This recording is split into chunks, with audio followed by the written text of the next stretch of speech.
A 7-year-old girl, the daughter of a company's cleaning lady, developed a special friendship with the millionaire owner. When she began to notice the millionaire's wife suspiciously visiting the office whenever he wasn't around, her childlike intuition was triggered. Determined to investigate, she hid in the office and witnessed a shocking scene. As the woman tried to leave, the girl accidentally pushed the door against her, causing her to fall and drop something. Overcome with fury, the girl threw herself on the woman, pulled her hair and shouted, "You'll pay for this." At that very moment, the millionaire walked in and found his little friend apparently attacking his wife. What he didn't know was that the child had just saved his life. The scent of lemon polish was the perfume of Lena's childhood. At 7 years old, her world wasn't a school playground or a grassy backyard, but the top of a skyscraper that scraped the clouds over Manhattan. While her mother, Sophia, worked with the discretion and efficiency of a shadow, Lena transformed a corner of Mr. Sterling's office into her own kingdom. There, with a box of colored pencils and sheets of copy paper that the company owner himself gave her, she drew worlds where buildings were made of ice cream and cars flew on butterfly wings. Mr. Arthur Sterling, a man whose fortune was as vast as the city that stretched beneath his feet, said her drawings were the best investment he'd ever made, worth more than all his stocks on Wall Street. He smiled with his eyes, a tired but genuine smile that made Lena feel like the most important person in the world, in that universe of business and numbers, of decisions that moved millions. The little girl's presence was like a point of light, a reminder that life was more than just profit and net worth.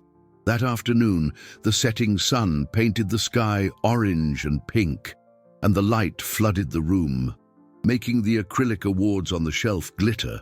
Lena was focused on drawing a lion with a rainbow mane when Mr. Sterling stood up. He adjusted the knot of his tie, picked up his leather briefcase, and approached her, crouching to meet her gaze. "My little artist, I have to go to a meeting downstairs," he said, his voice deep and gentle. "Promise you'll hold down the fort until I get back." Lena nodded seriously, holding a blue pencil like it was a scepter. "You can count on me, Mr. Sterling. No one will touch your important papers." He chuckled, a rare and pleasant sound in that quiet environment, and ruffled her hair before leaving the door ajar. Sophia wiped down the coffee table, her eyes always on her daughter, a mixture of pride and worry. She knew her boss's kindness was a blessing, but the world of the rich was fragile and unpredictable. Minutes after the sound of the elevator faded, soft, hurried footsteps echoed in the hallway. An elegant figure appeared at the door. It was Eleanor, Mr. Sterling's wife. She was as beautiful as the porcelain dolls in Fifth Avenue storefronts, with perfectly styled blonde hair and an expensive dress that seemed to float around her. But her smile never reached her eyes, which were cold and distant. She didn't say, "Good afternoon." She just cast a quick glance at Sophia and then at Lena, a look that made her feel small and invisible.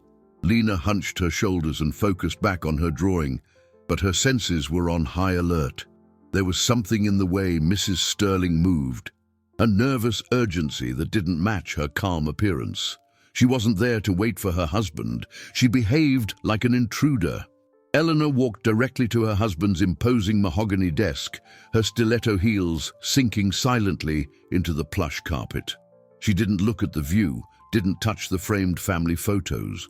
Her eyes, like a hawk's, fixated on a small pill bottle next to the computer.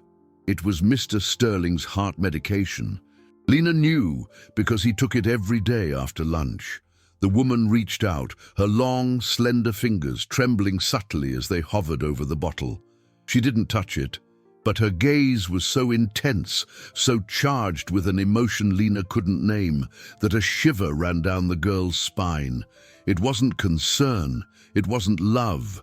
It was something else, something dark and sharp. Eleanor glanced over her shoulder toward the door, as if expecting to be caught at any moment. And that's when her eyes met Lena's, who was watching her in silence. For a split second, the woman's mask of perfection fell, revealing a flash of pure panic before she recomposed herself, forcing a smile that was nothing more than a thin, tight line. She turned and left the office as abruptly as she had entered, leaving behind only the trail of an expensive perfume and a terrifying question in the air. What did she want with Mr. Sterling's medicine? The rainbow lion was forgotten on the sheet of paper, its mane unfinished. Lena couldn't erase the image of Eleanor's eyes, wide and frightened, like a sparrow seeing a cat. That wasn't the look of a worried wife.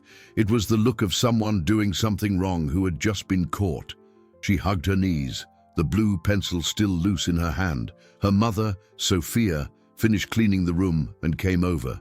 The familiar smell of cleaning products bringing a brief comfort. "What's wrong, my angel? You look like you've seen a ghost," Sophia said, stroking her daughter's dark hair. Lena looked up, her eyes too serious for a child her age. "Mom, why did Mrs. Sterling look at Mr. Sterling's medicine that way?" Sophia sighed, a tired sound Lena knew well. It was the sigh of someone who worked all day and still had a long subway ride ahead of her. "What way?" "Sweetie, a scared way, as if the bottle was going to bite her, and she got scared when she saw me looking." Sophia knelt in front of Lena, her face etched with worry. She knew her daughter was observant, but she feared this curiosity would get her into trouble. "Honey, don't think about it. These people's lives are very complicated. Mr. Sterling has an immense fortune, lots of business, and that brings a lot of stress. His wife must just be looking after his health. It's normal." But Lena shook her head. It wasn't the look of someone looking after him. It was the look of someone hiding something. Sophia hugged her daughter tightly, wanting to protect her not just from physical dangers, but from the complexities of the adult world. "Let's forget about it, okay? That's our rule. We don't get involved in our employer's business. We just do our work and are grateful to have it." Lena agreed with her head, but not with her heart. The bad feeling, a small, cold pebble at the bottom of her stomach, remained. She knew her mother was afraid of losing her job, their only source of income, so she didn't push it. But she couldn't forget. Mr. Sterling returned an hour later, the exhaustion visible on his face, but his smile reappeared as soon as he saw Lena. "So, was my fort well protected?" he asked, and Lena forced a smile, showing him the lion drawing. "It's magnificent. This talent will bring you great dividends one day," he joked, using a word she didn't understand, but that sounded important. He picked up the pill bottle from the desk, opened it, put one in his mouth, and took a sip of water, all so casually that it made Lena's worry seem silly for a moment. Maybe her mother was right. Maybe it was just her imagination. As Mr. Sterling organized his papers, Sophia finished the last touches of her cleaning. The workday was coming to an end. The sky outside was already a dark blue velvet, sprinkled with city lights that looked like scattered diamonds. It was time to go home. Sophia picked up Lena's backpack, and they both said goodbye to Mr. Sterling, who wished them a good night with his usual kindness. Hand in hand with her mother, Lena walked down the silent corridor toward the service elevator. That world of wealth and power was about to be left behind for another night. But as they were almost at the elevator door, Lena stopped suddenly. "Mom, I forgot my lion. Mr. Sterling said he would protect the fort." Before Sophia could protest, Lena let go of her hand and ran back down the hall. It was an excuse, she knew, but she had to see. She had to be sure that the pebble in her stomach was just her imagination. She slowed down as she approached the office door, which was still ajar. The light was on. Silently, she peeked through the crack. Mr. Sterling wasn't there anymore, but Eleanor was. She was back, and this time, she wasn't just looking. Standing by the desk, she held the pill bottle in one hand and a small, black case in the other.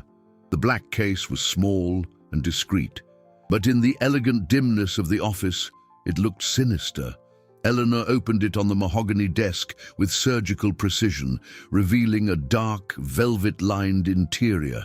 Lena's heart hammered, a frantic drum against her ribs. She shrank behind the doorframe, making herself as small as possible, hardly daring to breathe. Fear was a cold wave rising from her feet, but curiosity, an even stronger force, kept her pinned there, her eyes fixed on the unfolding scene. The millionaire's wife did not look like a woman caring for her husband. Her movements were furtive, her shoulders tense, her face a mask of anxious concentration.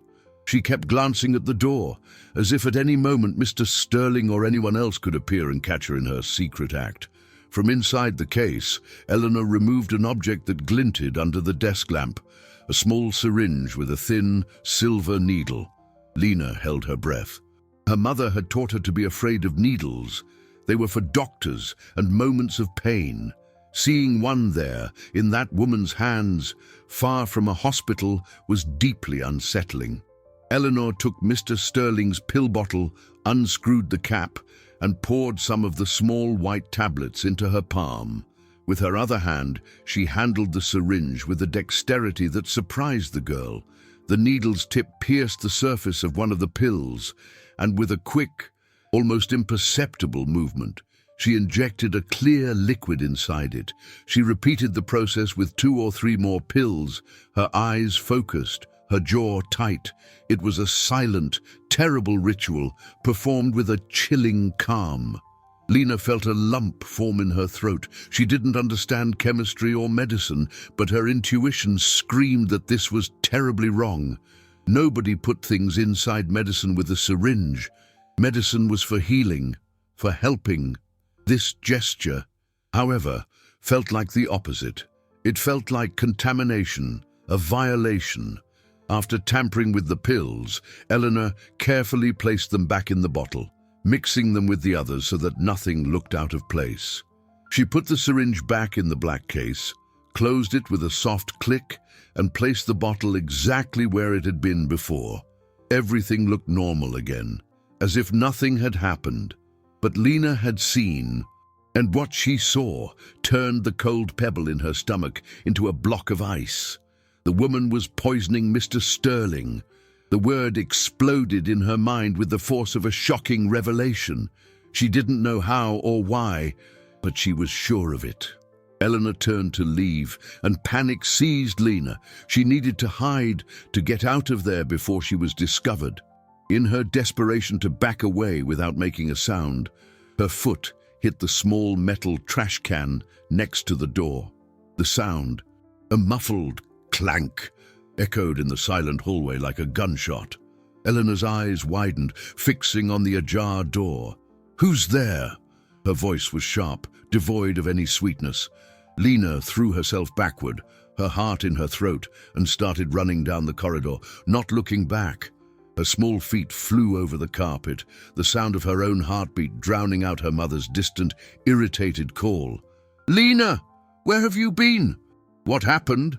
Sophia grabbed her by the arm in the elevator lobby, her face a mixture of relief and exasperation. Lena was pale and trembling. "Mom, we have to. She couldn't form the words. How could she explain what she had just witnessed? How could she make her mother believe something so monstrous? And above all, how could she save Mr. Sterling from his own wife?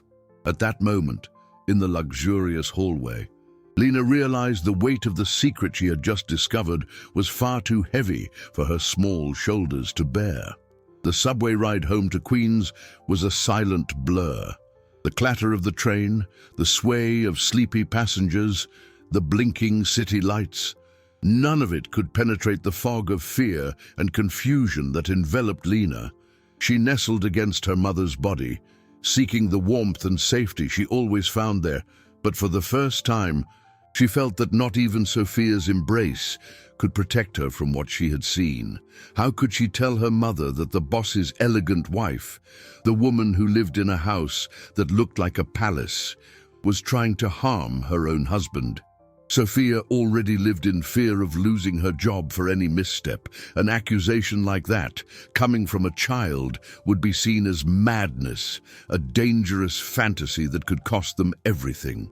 The secret was a burning ember in her chest, and she was alone with it. That night, Lena barely touched her dinner. She pushed the food around her plate, the image of the gleaming syringe stuck in her mind. Sophia watched her with worried eyes. "Sweetie, are you sick? You're so quiet." Lena shook her head, forcing a small smile. "I'm just tired, Mummy." It was a lie, but the truth was too heavy to speak. Later, lying in her bed in their small apartment where the neighbors' sounds came through the thin walls, she stared at the ceiling and replayed the scene in her head. Eleanor's furtive glance, the way she handled the syringe, the click of the case closing. It wasn't imagination, it was real. And Mr. Sterling, the kind man who gave her colored pencils and praised her drawings, was in danger. A sense of responsibility washed over her, a weight no 7-year-old should feel. She was the only one who knew, the only one who could do something. The next day, the thought of returning to Mr. Sterling's office was both terrifying and necessary. She needed to keep watch. She needed to find a way to warn him without putting her mother at risk. As they arrived at the imposing building, Lena's heart began to pound faster. Every shadow in the hallway seemed to hide Eleanor. Every click of heels on the marble floor made her jump. When they entered the office, Mr. Sterling was already there, sitting at his desk with a steaming mug of coffee beside him. He looked paler than usual, and there were dark circles under his eyes. He smiled when he saw her, but the smile didn't hide his fatigue. "Good morning, my favorite artist. Sleep well?" Lena just nodded, unable to speak. Her eyes went straight to the pill bottle. It was there, in the same spot, looking harmless. But she knew the truth. It contained a silent poison. Throughout the morning, Lena stayed in her corner, pretending to draw, but her eyes never left Mr. Sterling. She watched his every move, every sip of water, every time his hand neared the desk. Fear was a tightrope stretched across her chest. Lunchtime was approaching, the time he always took his medicine. What could she do? Knock over his water glass, hide the bottle? All her ideas seemed childish and ineffective. She felt helpless, a tiny ant trying to stop a train. It was then that she noticed something. Next to the trash can, near Mr. Sterling's desk, was something small and shiny. In her hurried escape yesterday, she hadn't seen it. It was a tiny, clear cap, the kind that protects the tip of a needle. Eleanor must have dropped it in her haste. Proof. It was small, almost insignificant, but it was proof. With her heart hammering, she waited for her mother to go to the restroom. Crawling across the floor with the stealth of a cat, she approached the trash can, picked up the small plastic object, and hid it in the pocket of her dress. Now she had something that might make someone believe her. But time was running out. Mr. Sterling glanced at the clock on the wall and reached out, his fingers closing dangerously around the bottle that held the deadly secret. The movement of Mr. Sterling's hand toward the bottle was in slow motion for Lena, each second stretched, filled with unbearable tension. His fingers, which had so often gently ruffled her hair, now closed around the small plastic container that held the danger. The sound of the cap being unscrewed was like thunder in the girl's ears. No! She had to do something, anything. In a desperate impulse, driven by pure protective instinct, Lena leaped to her feet, knocking her box of colored pencils to the floor. The sharp clatter of pencils scattering across the hardwood floor made Mr. Sterling jump, his hand frozen inches from his mouth, a white pill resting in his palm. "Lena! What was that?" he asked, more surprised than annoyed. "Sorry," she stammered, her eyes filling with panicked tears. I tripped. Let me get them." She dropped to the floor, her hands shaking as she gathered the pencils one by one. It was a distraction, a desperate act to buy time, to think, While she was crouched out of his line of sight, her mind raced furiously. She couldn't just scream, "Don't take it, it's poisoned." He would think she was playing a game or had a nightmare. She needed a better plan. Mr. Sterling sighed and put the pill back in the bottle. "It's all right, little one. No problem. I'm going to get some coffee. Be careful you don't hurt yourself." He stood and walked toward the door, leaving the dangerous bottle on his desk. This was her chance. It was a huge risk, but she saw no other way. As soon as he left the room, Lena acted. Ignoring the scattered pencils, she ran to the desk. With trembling hands, she grabbed the pill bottle. She had to get rid of them, but she couldn't just throw them in the trash. Eleanor might notice and simply replace the bottle. She looked around desperately, and her eyes landed on the large potted fern in the corner of the room. It was perfect. Quick as a flash, she ran to the pot, opened the bottle, and buried the pills in the damp soil, pushing them deep with her fingers until they completely disappeared. She shook the empty bottle to make sure nothing was left and placed it back on the desk, exactly in the same spot. Her heart was beating so hard she could hear it in her ears. Footsteps sounded in the hallway. It was him. Lena dove back to the floor next to the pencils, pretending to still be picking up the last ones. Mr. Sterling entered the room with a mug of coffee, its aroma filling the air. "All done, young lady. Your mother will be serving our lunch soon." He sat in his chair, picked up the pill bottle as if by habit, and shook it. The silence from within the container was deafening. He frowned, opened the bottle, and looked inside. It was empty. "Huh," he murmured, confusion on his face.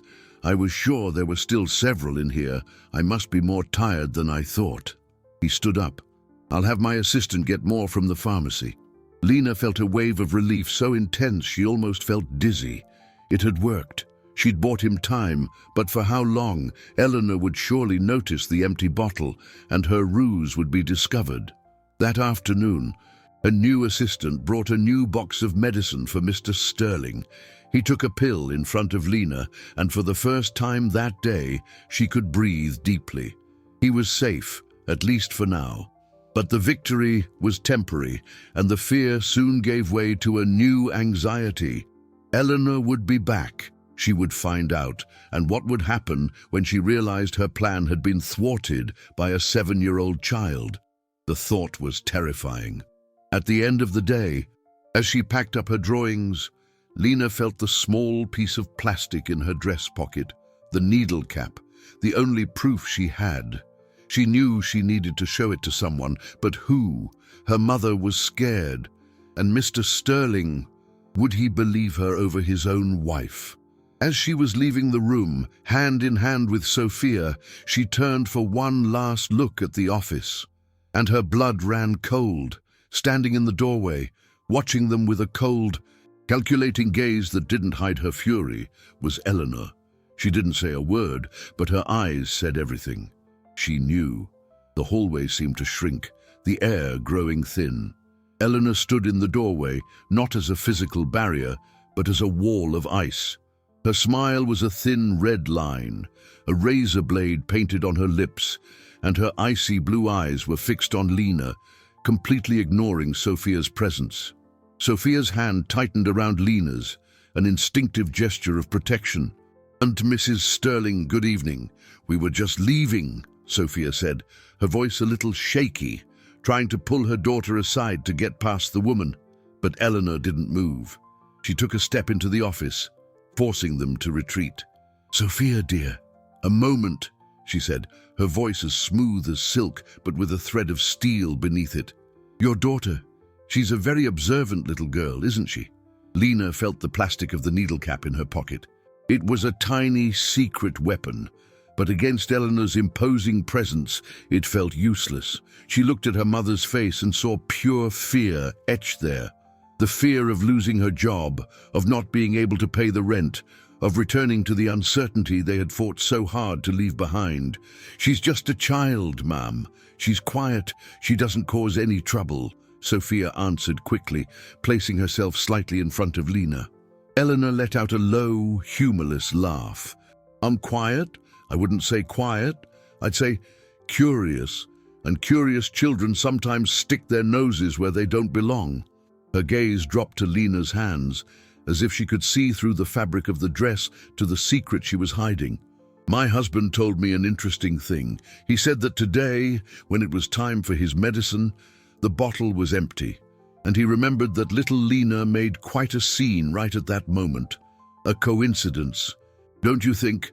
The veiled accusation hung in the air, heavy and poisonous. Sophia went pale. "Lena, did you touch Mr. Sterling's things?" Her mother's voice was a frightened whisper, a plea for her to deny it. Lena opened her mouth to tell everything, to scream that this woman in front of her was the real culprit, that she was trying to kill the man who was so good to them. But then she looked at Eleanor's face, which wore a triumphant smirk. She knew no one would believe a 7-year-old girl against the wife of a multi-millionaire. It would be the word of a cleaning lady and her fanciful daughter against a woman whose family had an incalculable net worth. They would be fired, humiliated, maybe even accused of theft. Her mother's well-being depended on her silence. Heartbroken, Lena lowered her head and shook it. No. The relief on Sophia's face was immediate, but the disappointment of not being able to defend Mr. Sterling was like a knife in her chest. "Well, then it must have just been my husband's fatigue," Eleanor said, her tone falsely pleasant. "But, Sophia, it would be a good idea to keep your daughter closer to you. This is no place for children to run around and get into things. There are many important documents, deals worth millions at stake." The threat was clear. She turned and walked away, her heels clicking on the corridor floor like hammer blows. The journey home was the longest of all. Sophia didn't say a word, but Lena could feel the tension and disappointment radiating from her. That silence was worse than any scolding. When they arrived at their small, modest apartment, Sophia finally spoke, her voice thick with emotion. "Lena, please, promise me you won't scare me like that again. I can't lose this job." Lena just nodded, the tears she'd been holding back all day finally streaming down her face. That night, as she tried to sleep, she could only think that she had failed. Mr. Sterling was still in danger, and now the culprit knew that she knew. The phone rang, its shrill sound cutting through the night. Sophia answered, her voice hesitant. On the other end of the line, a cold, professional voice identified herself as being from the company's Human Resources Department. "Sophia, we need you to come in tomorrow morning at 8. We need to have a very serious discussion about a formal complaint regarding your daughter's behavior." The night was a series of nightmares for Lena and a vigil of anguish for Sophia. The next morning's sun brought no warmth, only the cold grey light of a frightening reality. They walked hand in hand down the same luxurious corridor as always, but this time they weren't heading to the safe haven of Mr. Sterling's office. Their destination was the 34th floor, home to the Human Resources Department, a name that sounded impersonal and menacing. The air there felt different, thinner, smelling of paper and anxiety. Sophia squeezed Lena's hand so tightly her knuckles were white. She repeated to herself like a mantra that everything would be fine, that it was just a misunderstanding. But deep in her soul, fear had already taken root. The waiting room was sterile, with uncomfortable chairs and lifeless beige walls. Every tick of the clock on the wall was a blow to Sophia's chest. A middle-aged woman in an impeccable pantsuit and a smile that didn't reach her eyes called them in. "Sophia, this way, please." Her name was Ms. Davis, and her office was as impersonal as the reception area. She gestured to 2 chairs in front of her desk, which was a barrier of dark wood between them. Lena sat on the edge of her chair, her feet barely touching the floor, feeling like a defendant in a courtroom. "Well, Sophia," Ms. Davis began, adjusting her glasses, "we've received a complaint, a rather delicate one." Sophia swallowed hard. "About my daughter? Ms. Davis, I swear, she's a good girl. She doesn't—" Ms. Davis held up a hand, interrupting with calculated politeness. The complaint isn't about misbehavior in the sense of breaking something or being rude. The concern is different. We've been informed that little Lena, is it? She glanced at Lena for a moment, has been exhibiting behavior that is a bit overly imaginative, telling stories that don't align with reality, involving members of the board. The blood drained from Sophia's face. Stories? What stories? She looked at Lena, who remained silent, her heart pounding. She knew exactly what the woman was talking about. It was Eleanor's trap. I can't go into details. For confidentiality reasons, Ms. Davis continued, leafing through some official-looking and terrifying papers. But the company has a wellness policy, and the board has expressed great concern for your daughter. A high-pressure corporate environment may not be ideal for such a sensitive child. The word sensitive was said in a way that made it sound like unstable. Sophia felt the floor disappear from under her. This was so much worse than being fired. They were painting her daughter as a troubled child, a liar. They were destroying her credibility before she could even speak a word of the truth. What? What do you mean by that? Sophia stammered. Mrs. Davis smiled, a smile that was pure bureaucracy. The company values its employees. We don't want to take any drastic measures. Therefore, the board has made a suggestion as a condition for you to continue bringing Lena here. We would like to offer, at no cost to you, the services of a child psychologist recommended by the company, someone who can help her separate fantasy from reality. It was a gut punch. The unexpected turn wasn't termination, but something far more cruel. A perfect trap. If they refused, they would be fired for insubordination. If they accepted, a professional paid by the company, loyal to the board and to Eleanor, would produce a report confirming that Lena was a problem child whose stories were nothing but delusions. Any accusation she made in the future would be immediately dismissed as a product of her fanciful mind. They were trapped. With a heavy soul and the crushing feeling of defeat on her shoulders, Sophia accepted. There was no other choice. They left the office in silence, the humiliation burning their faces. As they rounded the corner to the elevator, they came face to face with Eleanor. She was leaning against the wall, casually, as if just passing by, but her look was one of pure triumph. She looked down at little Lena, a cold smile spreading slowly across her lips. "Oh, hello, is everything settled?" she asked, her voice dripping with false concern. And then, leaning in slightly, as if to share a secret, she whispered, just loud enough for Sophia to hear, "I hope the girl gets all the help she so obviously needs." The sessions with the psychologist, Dr. Wallace, began the following week. The room was pleasant, filled with toys and colorful cushions, designed to make a child feel at ease, but to Lena it felt like a padded cell. Dr. Wallace was a woman with a gentle smile and a soft voice, but her eyes were searching, always analyzing, always looking for cracks in the girl's story. Lena knew, with the instinctive clarity of someone being hunted, that this woman wasn't there to help her. She was there to confirm a narrative, to stamp the report Eleanor needed.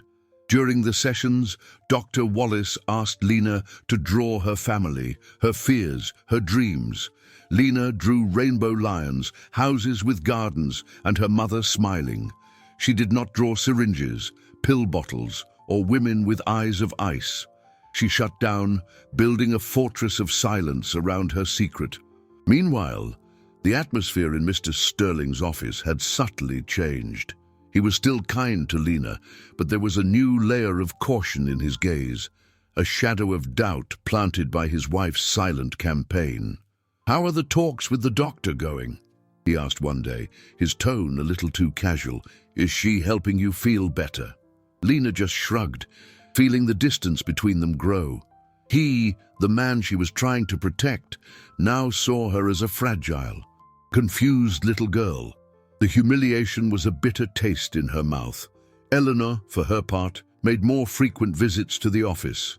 She always arrived smiling, bringing her husband specialty coffees, adjusting his tie, asking about his day. They were performances of a devoted wife, staged for anyone who might be watching. But whenever she thought no one was looking, she would shoot Lena a victorious glance, a silent reminder of who was in control. Sophia lived in a state of constant alert, fear becoming her inseparable companion. She instructed Lena not to leave her side, not to talk to anyone, just to draw and be quiet. Her mother's protective love had become a cage. "Lena, please, don't give me any more reason to worry," she would plead every night, her voice heavy with exhaustion, the subplot of her small family's survival intertwined with the larger drama, creating a suffocating tension. Lena felt torn. Loyalty to her mother demanded silence, but loyalty to Mr. Sterling demanded she scream the truth. This conflict consumed her, stealing her sleep and her joy. She was no longer the girl who drew worlds of ice cream. She was a soldier in a secret, lonely war. One afternoon, while talking with Dr. Wallace, Lena noticed a folder on the psychologist's desk. The name Arthur Sterling was visible on the label. Curiosity overcame fear. While the doctor turned to get a book, Lena craned her neck and managed to read a line from a partially exposed document. "Patient presents with chronic fatigue and episodes of mental confusion, consistent with family cardiac history." Mental confusion. Mr. Sterling seemed tired, but never confused. He ran a multi-billion-dollar empire, made decisions about complex investments in stocks and crypto. It didn't make sense. Unless the story wasn't just about the pills, unless Eleanor's plan was far more elaborate. Later that afternoon, back in the office, Lena watched Mr. Sterling. He was on the phone, discussing a major deal, his voice firm and lucid. There was no sign of confusion, but then after hanging up, he ran a hand over his forehead, closed his eyes for a moment, and took a deep breath, as if fighting off a wave of dizziness. It was just an instant, a flash. But Lena saw it. Something was happening to him, something beyond the pills she had thrown away. Eleanor's poison had other forms, other paths. The realization hit her hard. She had won a small battle, but the war was far from over. And the enemy was smarter and more dangerous than she had imagined. As she left the office that day, she saw Eleanor talking animatedly with a man in a suit in the hallway. He was carrying a medical bag, and when he turned, Lena recognized him. He was one of the doctors whose portrait was on the wall of a famous clinic she saw from the bus.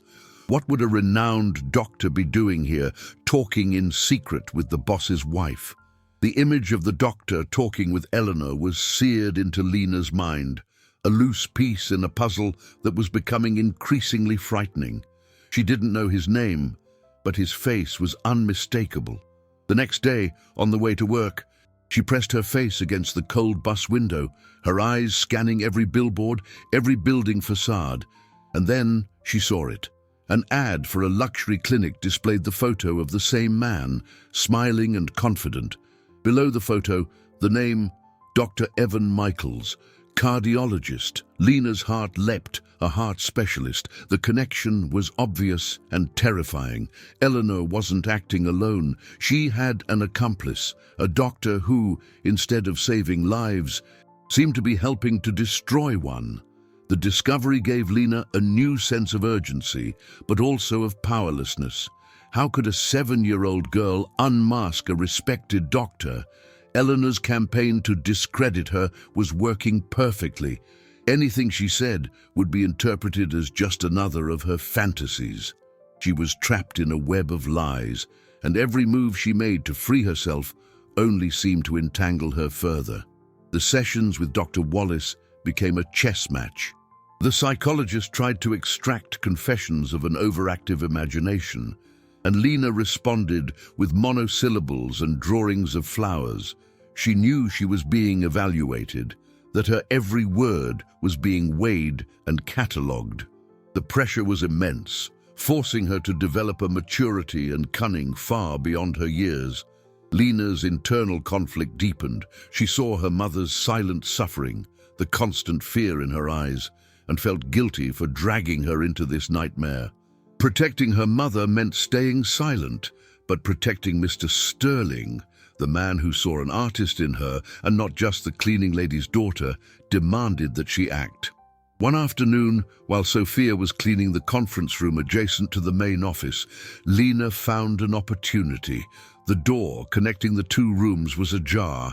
Mr. Sterling was on a video call, his voice echoing through the room. Eleanor entered the office silently, thinking she was alone with her distracted husband. She didn't see the little observer hidden behind an armchair in the other room. Eleanor moved with her usual stealth. This time, her target wasn't the pill bottle, but the bottle of mineral water Mr. Sterling always kept on his desk. With quick, precise movements, she opened a small packet like a sugar sachet and poured a fine white powder into the water. She swirled the bottle gently to dissolve the substance before putting it back in its place.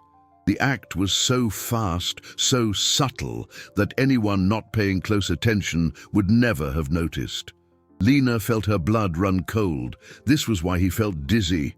It wasn't just the pills. She was drugging him in other ways, slowly and methodically. And the folder she saw in Dr. Wallace's office, the reports on mental confusion, it all started to fit. Eleanor wasn't just trying to kill him. She was building a false medical history, creating the image of a sick man whose health was deteriorating naturally. Mr. Sterling finished his call and, without thinking, reached for the water bottle to take a sip. Panic exploded in Lena's chest. There was no time to think, to create a distraction. She had to act. With a scream that tore through the silence of the floor, she ran into the office. "Don't drink it!" she shrieked, her voice high-pitched with desperation. She launched herself toward the desk, but halfway there she collided with Eleanor, who spun around, startled by the sudden appearance. The impact caused Eleanor to lose her balance. She fell backward, her body hitting the coffee table. In her hand, which she had tried to hide, was the small, empty powder packet. With the fall, the packet flew from her hand and skidded across the polished floor, stopping just inches from the feet of Mr. Sterling, who was staring at the scene, completely stunned, his fallen wife, the terrified girl, and on the floor, the irrefutable proof of betrayal. Time froze. For one eternal moment, the three occupants of the room formed a silent tableau of chaos, Mr. Sterling standing, his face petrified in shock. Eleanor on the floor, her expression a mix of pain and surprise. And Lena, the small instigator, standing in the middle of the room, her chest heaving, her eyes wide with terror and adrenaline. The first sound to break the silence was Sophia's as she ran in from the next room, a cleaning cloth still in her hand. "My God, what happened?" she exclaimed, her gaze shifting from her daughter to her employer's wife on the floor. The scene was damning and unequivocal. Her daughter was standing, and the boss's wife was down. Sophia's worst nightmare had just come true. Before anyone could process what had happened, Eleanor seized control of the narrative. With a theatrical groan, she clutched her wrist. "Ow, my arm! Arthur, this girl!" Her voice was a faint, frightened whisper. "She came running out of nowhere. She pushed me." She looked at Lena with eyes feigning terror, painting the girl not as a savior, but as a wild and unpredictable aggressor. Mr. Sterling's face changed. The confusion gave way to a dark fury. His eyes, which had once looked at Lena with such affection, now shot daggers at her. "Lena, what did you do?" His voice, normally so calm, boomed through the room, making the girl shrink back. He knelt to help his wife up, his protective gesture toward her a stab in Lena's heart. "Sir, I'm so sorry. I don't know what got into her." Sophia rushed over and grabbed Lena's arm, panic making her voice sharp. Lena apologized to Mrs. Sterling right now. But Lena couldn't speak. The words were caught in her throat, choked by fear and injustice. She wanted to point to the little packet on the floor, to scream about the water, the doctor, the white powder. But how could she, when her own mother was condemning her and the man she was trying to save was looking at her with anger? She just shook her head, hot tears streaming down her face, a gesture that was interpreted as stubbornness. Mr. Sterling noticed the small white packet on the floor. He picked it up, frowning. "What is this?" Before Lena could even think of an answer, Eleanor, now on her feet and supported by her husband, was quicker. "I don't know. It was in her hand when she attacked me," she lied with the conviction of a seasoned actress. "Arthur, I warned you. The psychologist warned you. She isn't normal. She's aggressive. For God's sake, it was just a push today. What about tomorrow? What comes next?" The accusation was monstrous but effective. She used the very trap she had created, the forced therapy, to validate her lie. To a man like Arthur, whose vast fortune depended on logic and order, the idea of a violent, irrational child in his sanctuary was intolerable. He looked at Lena, then at his frightened wife, and finally at the terrified cleaning lady. The decision on his face was swift and cold. "Sophia, take your daughter home. Now," he said, his tone sharp, leaving no room for argument. "We will discuss the future of your employment tomorrow." The veiled threat was clear. Sophia, with tears in her eyes, practically dragged Lena out of the room. Whispering desperate apologies over her shoulder, Lena's world collapsed. Not only had she failed to protect Mr. Sterling, but she had also, most likely, cost her mother her job and become the villain of the story. As she was pulled down the hall, she cast one last look back through the open door. The sight would haunt her forever. Eleanor was in her husband's arms, crying false tears of relief. But Mr. Sterling wasn't looking at his wife. His eyes were fixed on the small white packet he still held between his fingers, and on his face, behind the anger and confusion, Lena saw a new, tiny emotion sprout, a seed of doubt. After the sound of Sophia and Lena's hurried footsteps faded down the hall, a heavy, oppressive silence fell over the office. Arthur helped Eleanor to a leather armchair, the scent of her expensive perfume mixing with the metallic smell of fear. She sobbed softly, her head on his shoulder, but her sobs seemed timed, performative. He comforted her with automatic gestures, but his mind was elsewhere. It was on the small white packet he clutched in his hand, the texture of the paper crinkling against his skin. "She's dangerous, Arthur," Eleanor murmured between sobs. "You need to get them out of here. Think of your safety, our assets, everything we've built." Her words were logical, but something rang false. He was a man who had built a multi-billion-dollar empire by analyzing people, reading between the lines of contracts and negotiations. He knew the difference between genuine fear and a well-executed performance. And what he saw in his wife wasn't fear, it was relief, the relief of a victor. He moved away from her, walking to his desk under the pretext of getting a glass of water. "I'll take care of it, darling. Don't worry." But as he filled the glass, his eyes were fixed on the packet. Lena, the girl who drew lions with rainbow manes, the girl who once found a tiny ladybug on the carpet and carried it carefully on a piece of paper to the window so it could fly to freedom. Aggressive, dangerous. The image didn't fit. He remembered the look on her face when she screamed, "Don't drink it!" It wasn't the look of a child attacking, it was the look of someone desperately trying to avert a disaster. An alarm, silent but insistent, began to sound in his mind, the same alarm that warned him of a bad investment or a dishonest business partner. He glanced at the water bottle on his desk and then at the packet in his hand. In a discreet motion, he slipped the packet into the inner pocket of his suit jacket. He needed answers, not accusations. Meanwhile, in the small apartment across the city, the atmosphere was one of mourning. Sophia was no longer crying. She moved through the cramped space with weary resignation, taking her cleaning supplies out of her work bag and storing them under the sink. It was the ritual of someone who would not be returning to work the next day. Each bottle of cleaner put away was a silent goodbye to the job that represented her security, her dignity. Lena was curled up on the sofa, hugging a worn-out cushion. She felt like a ship that had sunk, dragging her mother down with her into the depths. "I didn't push her, Mommy," she whispered into the cushion's fabric. "I swear." Sophia stopped, her back to her daughter. "Then what happened, Lena? Why did the woman fall? Why did you scream? You know we can't have problems. You know how hard I fight to put food on our table." Her voice wasn't angry, but filled with a pain so deep it was almost unbearable. It was the despair of a mother who felt betrayed by the one person she was trying to protect. Lena didn't answer. The truth was too big and dangerous a weapon to wield in that moment of fragility. The silence between them was an abyss.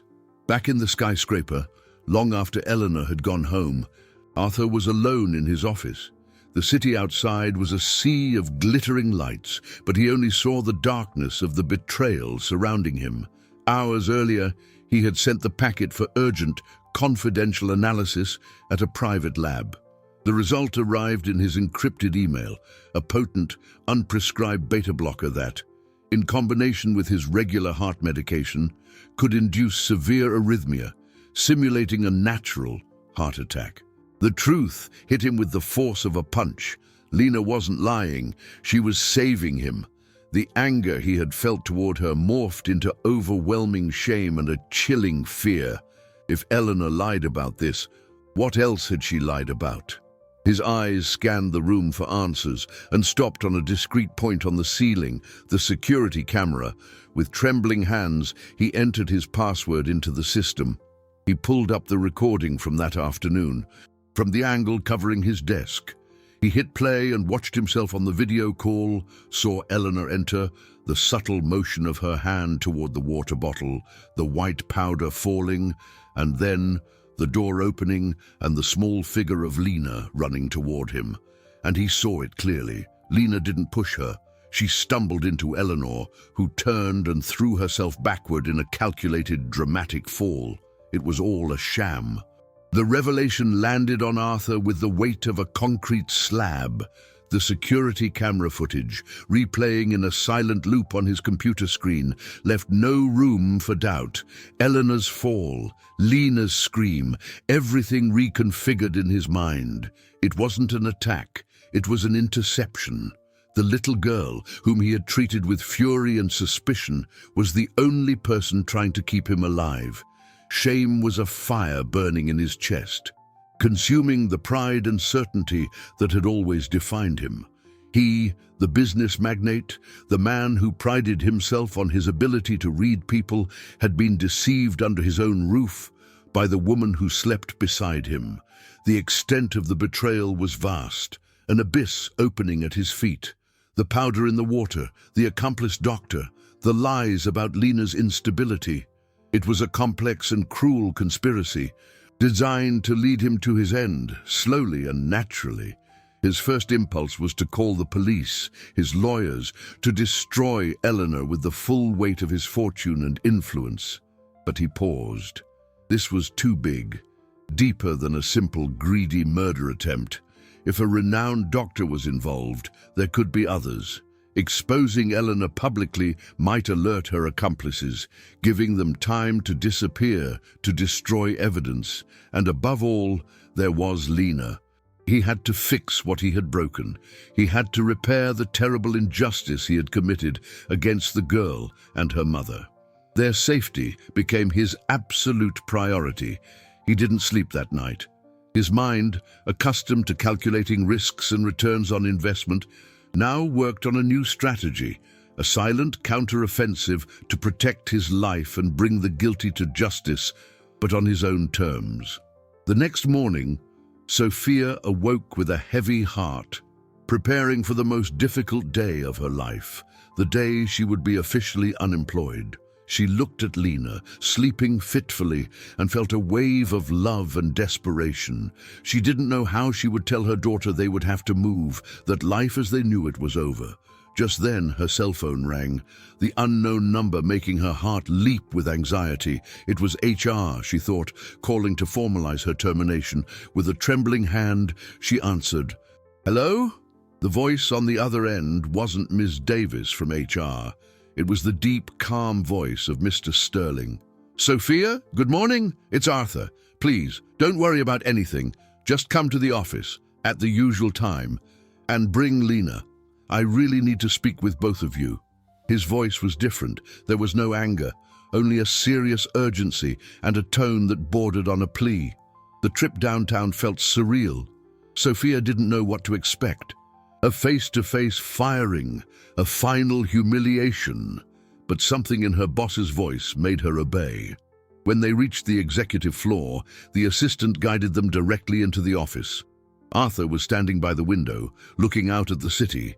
When he turned, his face was marked with exhaustion, but his eyes, as they landed on Lena, were filled with a regret so profound it was almost palpable.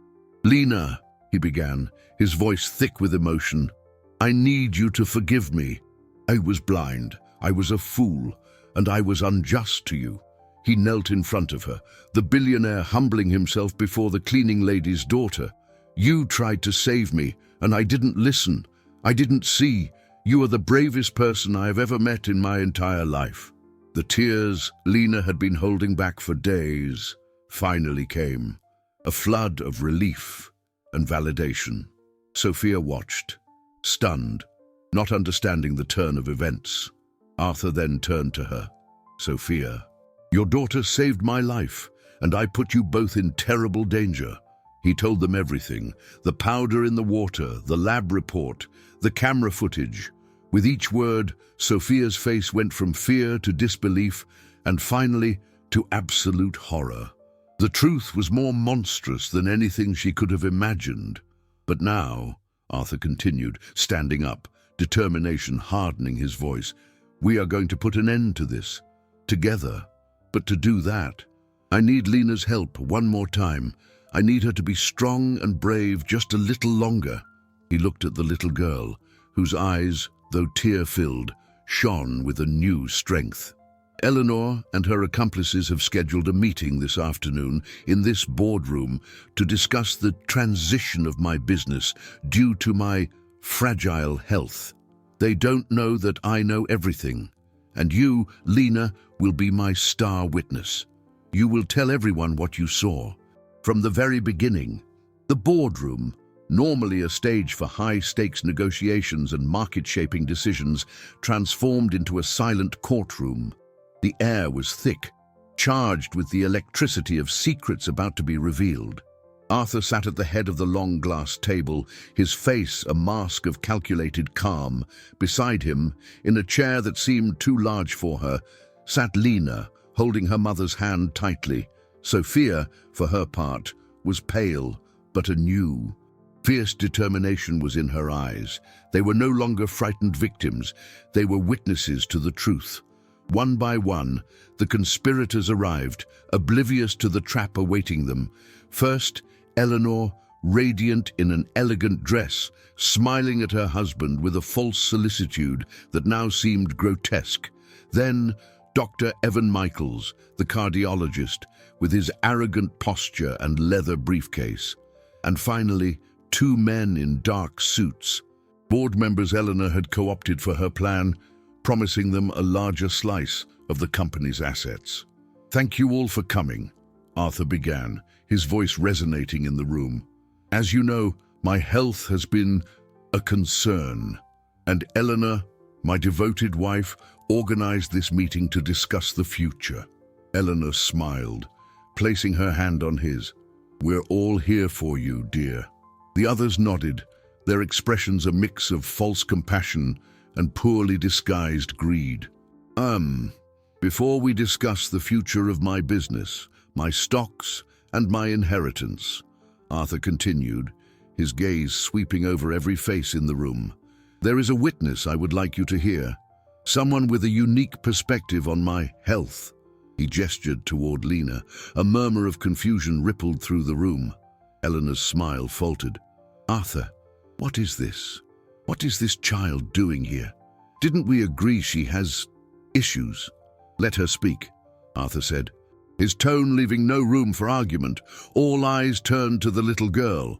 For a moment, fear paralyzed her. Those adult, powerful, threatening faces stared at her. But then she felt the squeeze of her mother's hand and looked at Arthur's face, which gave her a slight nod of encouragement. She took a deep breath, and the voice that came out was that of a child, but the words were unshakable. She started at the beginning, about the first time she saw Eleanor staring at the medicine, about the syringe, about the powder in the water. She spoke with a clarity and detail that were impossible to invent. With every sentence, Eleanor's face grew paler, her mask of composure cracking. The doctor began to sweat, adjusting his tie. The board members exchanged nervous glances. When Lena finished speaking about the day she was accused of pushing Eleanor, Arthur stood up. Quite a story for a girl with issues, don't you think? He pressed a button on a remote. The large screen on the wall, used for presentations on profits and dividends, sprang to life. On it, the security camera footage began to play in crystal-clear quality. The room fell deathly silent as they all watched the undeniable truth. Eleanor putting the powder in the water and then faking the fall. A collective gasp filled the room as the video ended. Eleanor was white as a ghost. This is doctored, she stammered, her voice shrill. This girl and her mother, they're trying to frame me for money. That won't be necessary, Arthur said with icy calm, because I have more. He threw a lab report onto the table, detailing the substance found in the packet. Then, a series of bank statements showing large transfers from one of Eleanor's offshore accounts to Dr. Michaels and the two board members. The trap was complete. Panic seized the conspirators. The doctor shot to his feet, knocking over his chair. I was coerced. She threatened me. The board members started yelling at each other, each trying to blame the other, but it was too late.